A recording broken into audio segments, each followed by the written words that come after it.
হালকা শক্ত মতো। আচ্ছা ওগো ভাড়া নিবানে কত?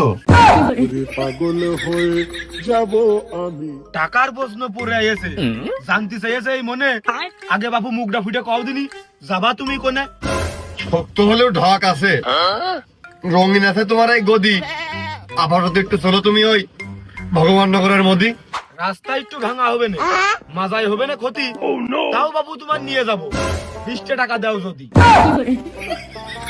আসার পথে 10 টাকা দিলাম, আচ্ছা বিড়ি দিল না।